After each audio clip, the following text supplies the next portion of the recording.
Assalamualaikum warahmatullahi wabarakatuh. Selamat datang di channel Travelisi.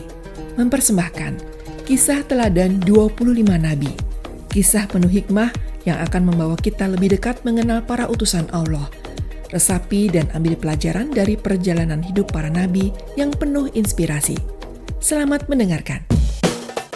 Nabi Hud alaihi salam dan kaum Ad. Hud adalah putra Sam bin Nuh. Jadi beliau adalah cucu Nabi Nuh. Nabi Nuh diturunkan Allah untuk berdakwah di kalangan kaum Ad di negeri Ahqaf. Negeri ini terletak di antara Yaman dan Oman. Sebenarnya, kaum Ad merupakan anak keturunan Nabi Nuh, tapi mereka tak sempat mendapat pengajaran dari beliau secara langsung. Waktu Hud diangkat menjadi utusan Allah, kaum Ad sudah menjadi bangsa yang tak mengenal agama. Kehidupan Nabi Nuh dan kaumnya yang beriman kepada Allah tidak lagi dalam kehidupan mereka. Kaum Ad adalah bangsa penyembah berhala. Mereka tak mengenal Allah, Tuhan yang satu, yang menciptakan langit dan bumi seisinya. Karena tidak menyembah Allah, orang pasti akan menyembah yang lain. Dan kaum Ad memang menyembah patung-patung buatan mereka sendiri. Lagi-lagi iblis merasuk ke dalam berhala itu. Iblis dan anak cucunya bertingkah laku seolah berhala tempat mereka bersarang bisa mendatangkan kebaikan dan keburukan bagi para penyembahnya. Kalau tidak ada orang datang menyembah dan menyediakan sesaji, iblis membuat perasaan orang tidak tenang dan selalu was-was. Waktu kaum Ad minta tolong iblis agar usahanya berhasil, maka iblis pun benar-benar melaksanakannya. Syaratnya adalah mereka tidak boleh menyembah Allah.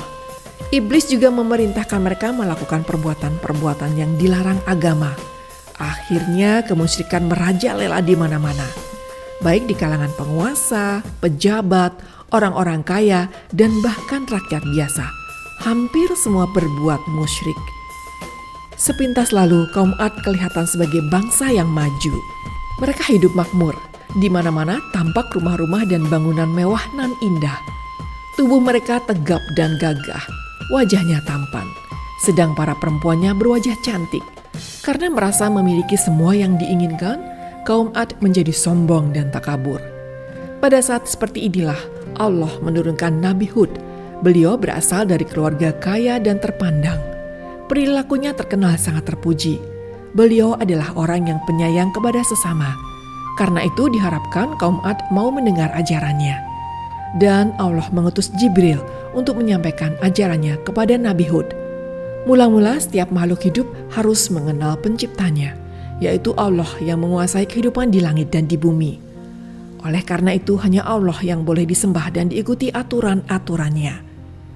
Selain itu Nabi Hud mengingatkan kaum Ad bahwa selama ini mereka telah salah langkah.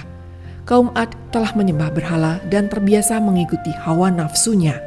Aturan-aturan agama sama sekali tidak diperhatikan. Semua yang kalian lakukan adalah kemusyrikan, Nabi Hud mengingatkan. Perbuatan musyrik adalah dosa besar yang tak terampuni, kata beliau. Tapi orang-orang musyrik itu sulit dinasihati. Hati mereka sudah dikotori oleh angan-angan dan pikiran mereka sendiri. Angan-angan bahwa berhala yang mereka sembah adalah Tuhan yang sesungguhnya. Mereka menganggap aturan-aturan hidup yang mereka buat sendiri itulah yang paling benar dan menjadi adat istiadat walaupun bertentangan dengan aturan agama. Orang-orang musyrik tetap tidak peduli. Kepada kaum Ad, Nabi Hud pun mengingatkan bahwa patung-patung sesembahan mereka itu bukan Tuhan. Patung itu tidak bisa melakukan apa-apa. Tapi kaum Ad tersinggung karena diperingatkan. Mereka menuduh utusan Allah itu hendak mencari popularitas lewat kegiatan dakwahnya. Wahai kaumku, aku tidak meminta upah kepadamu, sabda Nabi Hud. Aku sudah merasa cukup dengan karunia yang diberikan Allah, sabda Nabi yang berasal dari keluarga kaya itu. Kalian harus pandai mensyukuri semua karunia Allah untuk negeri kita ini. Negeri Ahqaf menjadi subur, kaya dengan hasil bumi, semata-mata karena karunia Allah untuk kita, sabda Nabi Hud menjelaskan. Nah, cara kita berbakti kepada Allah adalah dengan menyembah, mengikuti semua perintah dan menjauhi larangannya. Mendengar itu, kaum Ad heran karena keberanian Nabi Hud menentang tradisi nenek moyang. Hud, apakah engkau tidak takut mendapat kutukan? Berani benar engkau menghina sesembahan kami, kata salah seorang pemuka kaum Ad. Engkau memang sudah gila, yang kami lakukan itu sudah menjadi tradisi. Waktu panen kami mempersembahkan sesaji. Pada acara perkawinan, kami melakukan berbagai upacara adat. Waktu anak kami lahir, kami membuat selamatan. Kenapa engkau berniat menghilangkan itu semua? Kata yang lain dengan marah. Perbuatan kalian itu sesat. Coba kalau kalian mengenal Allah, Tuhan yang sesungguhnya. Dengan menyembah Allah, kalian akan menyadari kelemahan kalian sebagai manusia, sabda Nabi Hud. Hai Hud, kami ini bukan kaum yang lemah. Kami dari kalangan orang kaya. Kami pandai bekerja dan semua kekayaan itu adalah hasil jerih payah kami, kata seorang pembesar negeri Ahqaf.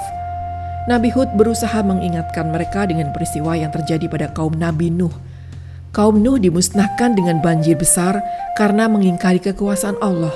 Mereka sombong dan takabur, suka berlaku keji, seolah-olah merekalah yang paling berkuasa di muka bumi ini, sabda Nabi Hud. Kami tidak percaya pada ceritamu. Engkau mau menakut-nakuti kami dengan siksaan Tuhanmu, kata kaum Ad sinis. Baiklah kaumku, sudah puluhan tahun aku menyampaikan dakwahku dan kalian tetap tidak mau beriman kepada Allah.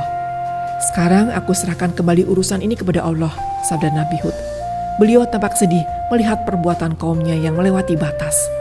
Selama Nabi Hud berdakwah, hanya ada beberapa orang yang mau beriman kepada Allah. Yang lain memilih hidup dengan caranya sendiri yang tidak sesuai dengan aturan-aturan Allah. Balasan dari Allah. Nabi Hud yakin Allah mendengar permohonannya. Allah melihat perlawanan kaum Ad kepada utusannya.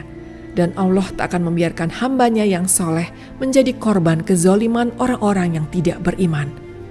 Tak lama kemudian Allah memberitahu Nabi Hud bahwa dia akan menurunkan azab yang pedih atas para musyrik. Nabi Hud dan para pengikutnya diperintahkan berlindung ke sebuah tempat yang aman supaya tidak turut tertimpa bencana. Setelah itu tibalah permulaan azab. Negeri Ahqaf mengalami musim kering yang panjang. Tanah menjadi gersang karena hujan tidak turun. Sungai-sungai pun kering. Akibatnya tidak ada hasil panen sama sekali. Penduduk negeri Ahqaf mulai cemas. Dalam keadaan seperti itu, sekali lagi Nabi Hud berusaha mengingatkan mereka agar mau beriman. Tapi kaum Ad tetap tidak peduli. Mereka justru memohon kepada berhala mereka agar diselamatkan dari bencana yang berat itu. Ketika itu muncullah awan hitam di langit. Kaum Ad bergembira ria. Mereka menganggap permohonannya dikabulkan para berhala. Mereka menyangka akan ada hujan deras. Dengan begitu, tanah mereka akan subur kembali. Sebenarnya awan hitam itu diturunkan Allah sebagai azab susulan bagi kaum Ad. Awan hitam itu membawa angin topan yang akan menghancurkan negeri Ahqaf. Waktu awan hitam mulai bergerak ke tengah negeri, kaum Ad makin gembira. Mereka menantikan hujan yang diharap-harap.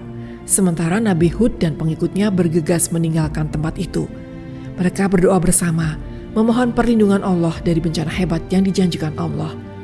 Tiba-tiba gulungan awan hitam di angkasa menukik ke bawah dan menyambar semua yang ada dengan dahsyat. Kaum Ad bukan main paniknya. Mereka berlarian ke sana kemari tak tentu arah. Tolong, tolong, ampun. Terdengar jerit dan teriakan minta tolong dari segala penjuru. Tapi terlambat. Rumah-rumah mewah, tanaman-tanaman kering dan para penduduk negeri Ahqaf yang berkumpul di luar rumah, semua tersapu bersih. Semua benda yang terkena sambaran angin itu hancur tanpa bekas. Allah berfirman dalam Quran surah Az-Zariyat ayat 41. Kami kirimkan kepada mereka angin yang membinasakan. Angin itu tidak membiarkan sesuatu pun yang dilandanya, melainkan dijadikannya seperti serbuk. Angin topan itu berlangsung selama 7 hari. Bayangkan, bangunan-bangunan yang kokoh, para penduduk Ahqaf yang berbadan gagah dan tegap, berhala-berhala yang mereka sembah dalam sekejap musnah menjadi abu. Waktu angin topan itu berhenti, negeri Ahqaf berubah menjadi gurun yang luas. Tak ada satu benda pun yang tersisa di atasnya. Waktu itulah Nabi Hud dan para pengikutnya yang sedikit muncul dari tempat persembunyian. Mereka amat bersyukur kepada Allah karena telah diselamatkan dari bencana dahsyat. Setelah peristiwa itu, Nabi Hud dan kaumnya memulai hidup baru dengan keimanan kepada Allah yang lebih kuat dibanding waktu-waktu sebelumnya. Terima kasih telah mendengarkan kisah teladan 25 Nabi. Semoga kisah ini memberi inspirasi dan memperkuat iman kita. Sampai jumpa di episode berikutnya. Tetap semangat belajar dan meneladani akhlak para nabi. Wassalamualaikum warahmatullahi wabarakatuh.